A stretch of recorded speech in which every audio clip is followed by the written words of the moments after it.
আসসালামু আলাইকুম সবাইকে, কেমন আছেন? ভালো আছেন? অবশ্যই ভালো আছেন। আজকে আমি আবার রান্না বান্না করব, কারণ আজকে মেহমান আসবে, এই জন্য গরুর মাংস, মাছ, পিঠা সব কিছু আজকে বানাবো। এই তো আমার খালা নারকেল কোড়াচ্ছে, নারকেলগুলো কোড়ানো শেষ আমার। আমি আজকে পাটিসাপটা পিঠা বানাবো, এই জন্য এখানে গুড়, নারকেল সব কিছু দিয়ে আমি একটু মিশাচ্ছি। সাথে আমি সকালবেলা ভুড়ি রান্না করতেছি বাচ্চাদের জন্য। ভুড়ির সাথে আমি ডাউলও রান্না করতেছি। আমি পিঠার জন্য হালুয়া বানাচ্ছি। নারকেলগুলো আমি দিয়ে দিলাম এখানে। এখন নাড়াচাড়া করে ভালো করে রান্না করব। আমার গরুর মাংসটা প্রায় রান্না করা শেষ।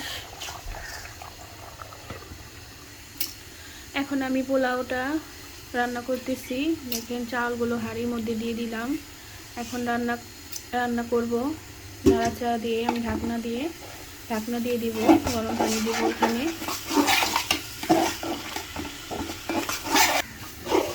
আমি পিঠার জন্য গোলা তৈরি করেছি।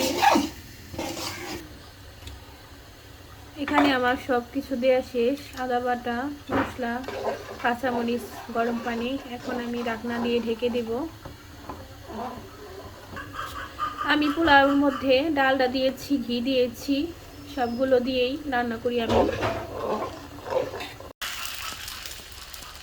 আমি পিঠার জন্য গোলাটা দিয়ে দিলাম তাওয়াতে, ঢাকনা দিয়ে ঢেকে দিলাম। আমি এখন হালুয়াটা দিব।